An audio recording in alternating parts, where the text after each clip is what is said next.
Hello again, everybody. My name is Dale DuFay, and right here is Mary Hall. How you doing, Mary? Hi guys, I'm doing great. Hope you guys are doing great. All right. Well, again, my name is Dale DuFay. Pan around here. The landlord just stopped by, and is big thumbs up on everything going on here, obviously. This is what we did.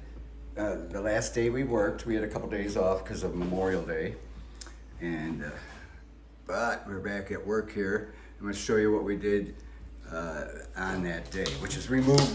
This is the living room floor adjacent to the master bedroom, and we took the subfloor out, as you can see, and we exposed this here. This happens to be a double wide joist. It's not really a header, but in a sense, it's acting like one because it's the area it's the joists that are sitting on the two pylons. There's one there and 8 feet away, which is appropriate distance, is another one right there.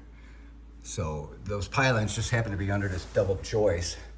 So we have to try and jack that up and shim on top of the original pylons, because you can see that it's actually some of the shims that they used previously are actually collapsed and crushed. You can show here how far it's dropped. Yeah, and that's right. That's the span between here is incredible. Yeah, you could actually see the distance right here. It's supposed to be right here. This here is actually a header. It's kind of in line with this here is the existing header for the existing house, and we found out from here beyond is an addition. So, but anyhow, there's a pylon here. You can see where it's supposed to be. This header here, right here, should be this high, the height at the top of this header. So that's how far down this is all a little over an inch. Dropped. Yeah, it's approximately 1.5 inches, actually. You know, about 1 3/8 inches drop. Again, the top of this header is supposed to be this high, and it probably was at one time. But these pylons, it's not so much the pylons sunk, it's the shims they used on top of the cinder block pylons that are actually giving up entirely. They're collapsing due to age and moisture and whatnot, but they're actually crumbling on the way to this wall, which happens to be supporting probably most of the upstairs. So this is definitely a support wall. But again, this whole section here is separate from this whole section here.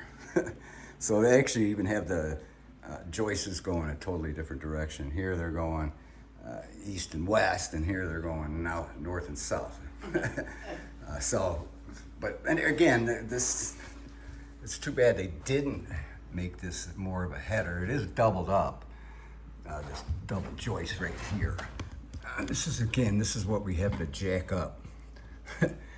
We're gonna use the existing pylons, and we're gonna get some metal shims instead of wood shims, because they won't degrade. Again, you can kind of see, let me zoom in right here. You can just see it, sagging and crushing. And in fact, I'll go into the other room adjacent to this wall and show you. There's actually a better view of so bear with me, I'm gonna step down here, so if the camera drops, you know what happened. All right, there we go. But you can actually see there we go. See how crushed that is? A 3/4 inch thick piece of wood right there. It's just literally pinched and crushed from the weight of that. So here we are on the other side. This is the double joist that we're gonna jack up on top of these pylons, which would take care of a multitude of problems, because this is when you walked into the house, you could actually see, and not only feel, but you could see the slope where it just dives downhill right on this wall on both sides. So we're gonna jack it up, get it where it's supposed to be, and then make sure it supports for many years to come. And then we'll button it up. In fact, we're thinking about opening this living room floor open. The reason being is it's simple enough to remove. And also, we got the plywood, which is relatively inexpensive, subfloor plywood. And might as well go across 4 feet from the wall, over 4 feet. Because we do have it at 8 feet long. Get under there to clean it out. Yeah, we gotta. Perhaps we have some laborers coming to clear out the crawl space. So that would be nice. Because otherwise we'd have to do it. Because it has to be done. Because it's a lot of odor down there. We are using these incredible machines here. Ozone purifier. They're incredible. I swear to God. So we've been running these every night when we leave, or every time we're not here, we're running these down in the crawl space, and it's already worked and like you wouldn't believe. But everything down there that's loose and shouldn't be down there is holding odor. So once all that's removed and the dirt under there is like raked out to some extent, then it'll be much better down there. And then these ozone purifier, we got 2 of these actually. One's in the truck. We'll do the rest and get rid of it permanently. It's not like you have to use them regularly, or you just use them, until the odor's gone, and then it's gone for forever. So, but anyway, again, the landlord was here and approved what we're doing, and is very happy with what we're doing, and asked us how long we're gonna be on it, and wisely, I did not give him an answer, because he probably didn't want to hear it. He didn't want to hear it because I'm thinking January maybe of next year. But we're going to try and beat that, of course.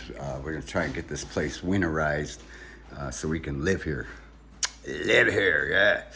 All right, Mary. We're going on 7 minutes, babbling on too much here, but. I hope you're all enjoying these videos. We're doing it for documenting purposes and for your enjoyment. Hope you guys had a safe and fun weekend, and have a great day.